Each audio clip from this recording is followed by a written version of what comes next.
Nimeona alafu wakati jana nipo njiani nakuja nikaona timu yenu pinzani ambao mnaenda kucheza nayo kesho kutwa wamepokelewa kwa shangwe. Sasa sijajua aliyekuwa amewapokea ni nani.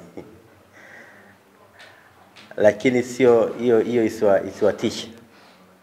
Hizo ni drama tu za kawaida. Nyinyi kachezeni mpira.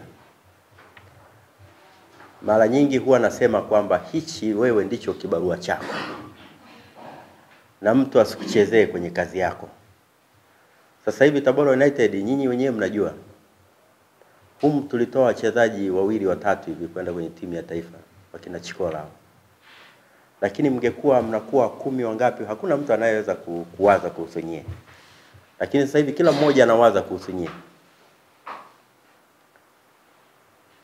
Kazeni.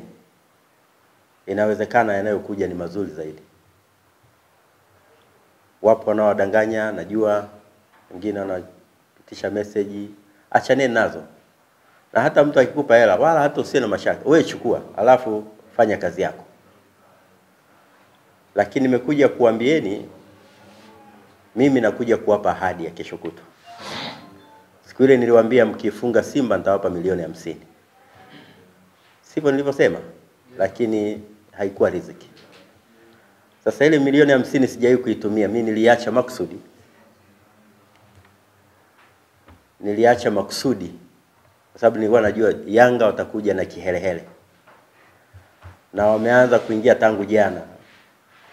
Kwa ile milioni 50 ipo na nitaongezea katika ile nitaongezea milioni 10.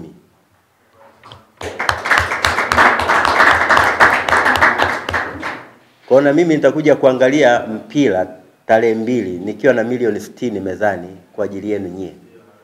Nitaitoa kwenu.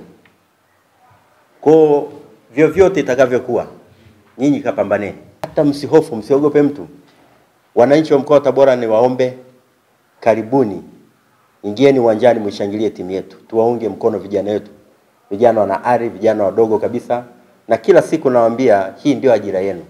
Itendeni haki. Na baada ya hapa nyinyi mtaona matokeo mazuri kwenda mbele. Tunaelewana ndugu zangu? Na wapenzi wengine, vilabu vingine, Simba, Mtibwa, kina nani, tunaomba tuunge mkono, waishangilie timu yetu. Nataka kesho kutwa hiyo tuwaadabishe. Nimemwona msemaji, mimi si msemaji, ameongea maneno ya karaha, sio tatizo, lakini tutamuonyesha atarudi nyumbani akiwa ameinamisha kichwa. Na nafikiri amefunga yule kijana. Namuonea huruma, atatoka hapa akiwa na hali mbaya.